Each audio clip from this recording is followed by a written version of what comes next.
Five Nights at Freddy's 2 seems to be falling in line with the reaction that the Minecraft movie released earlier this year had. Fans love it, but everyone else pretty much hates this movie. And while I do love the FNAF games and some of its lore I think is pretty decent, I've even watched an 8-hour lore video on the Five Nights at Freddy's lore prior to this FNAF 1 movie. Um, I think it's safe to say this movie's pretty unwatchable if you aren't a fan.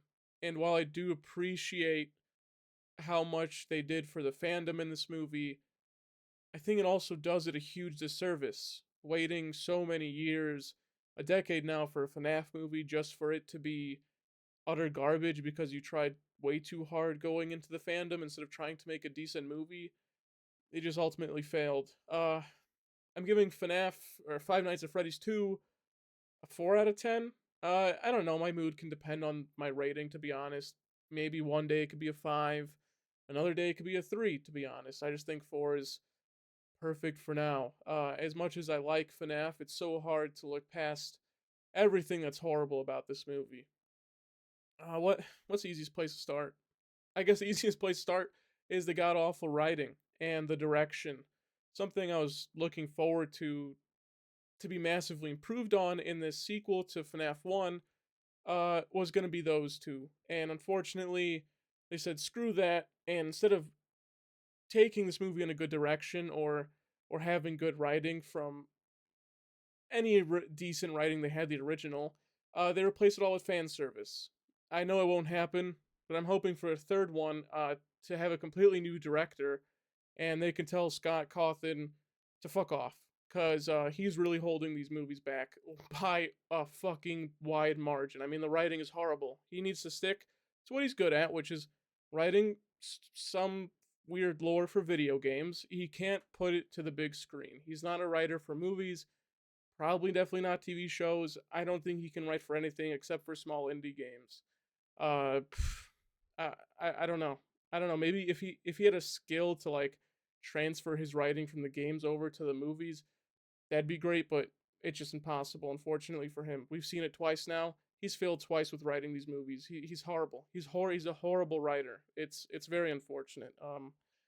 The character dialogue is just absolutely horrendous, and it feels like it has no purpose. The story is absolutely jumbled and has zero cohesion. This whole movie just jumps all over the place, and none of it feels like it makes any sense. Why is there so many scenes in this movie where they pretend like you know something and then explain it immediately after? So I'm confused who you're making this movie for. Is it the fans or is it for new people? Because it's not working for anyone. It's not working for anyone unless you're a stan of Five Nights at Freddy's. Uh, like that Michael Afton scene towards the end of the movie where he walks in the house and then everyone's like, "Oh my God, it's Michael," and then he explains himself and everything he is. Like, I just don't, I don't, I don't, I don't get it. It doesn't make sense to me. They need to pick which audience they're gonna appeal to, and I feel like the writing just didn't know which audience they were trying to appeal to, which is such a shame because I think the Minecraft movie did that perfectly. FNAF 2 just completely shits the bed in it. Uh, yeah, and it's such a shame because you think a movie that can't sway its viewers with its decent story and god awful writing could at least have some good horror, right? Wrong. FNAF 2 completely plays it safe, and I think it's at fault of the PG-13 rating. It's a similar reason why I hate the original Megan movie.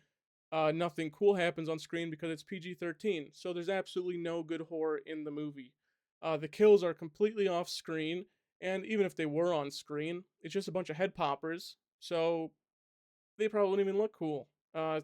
Someone needs to tell the makers of these movies, hey, even if it's PG-13, you can do some cool kills. Like we see so many in like Anaconda, the King Kong movies, the Godzilla movies. There's so many cool kills for these characters on screen that we see.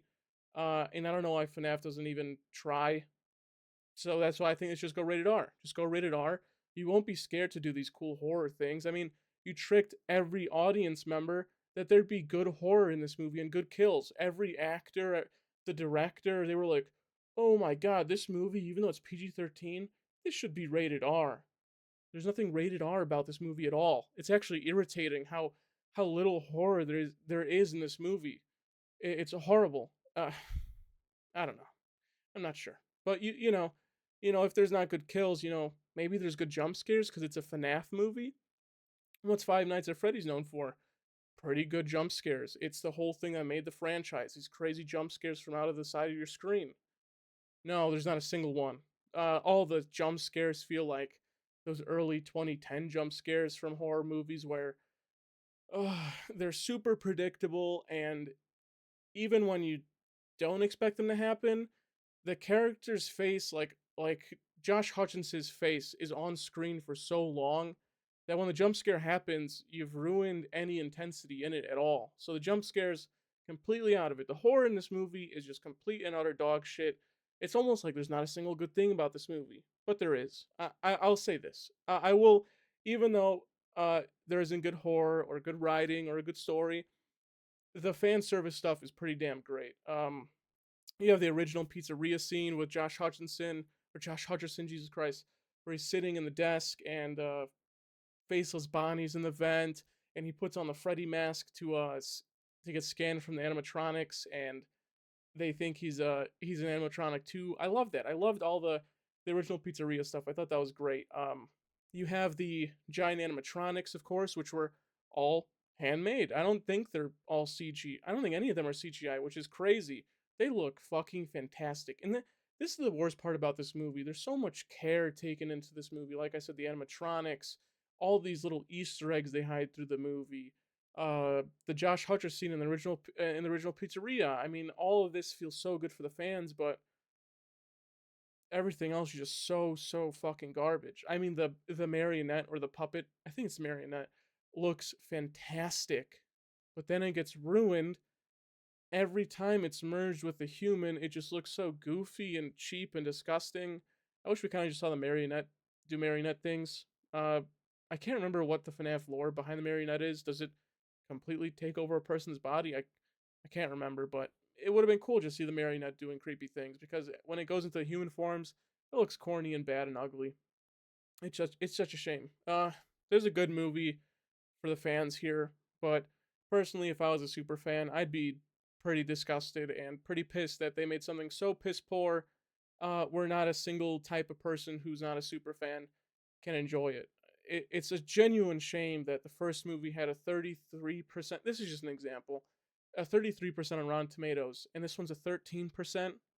That's horrible. That is horrible. And I know Rotten Tomato scores aren't everything. I hate when people bring them up, but it's the general audience. The general audience is rating on Rotten Tomatoes. You need to look there and see what is going wrong. Find out why people didn't like the first one. Find out why people don't like this second one at all. This third one needs to be something better, and I think they're working on it for another 2 years. I'm not sure. Maybe Matthew Lillard can come save the day. I don't know. It seems like they screwed up everything. I wouldn't be surprised if a third one gets canceled because of how bad it's doing. If you haven't seen FNAF 2, I didn't enjoy it. If you're a super fan of FNAF or you really like Five Nights at Freddy's, I recommend you check it out because, like I said, there was a lot of Easter eggs. The animatronics looked really good. That's about it.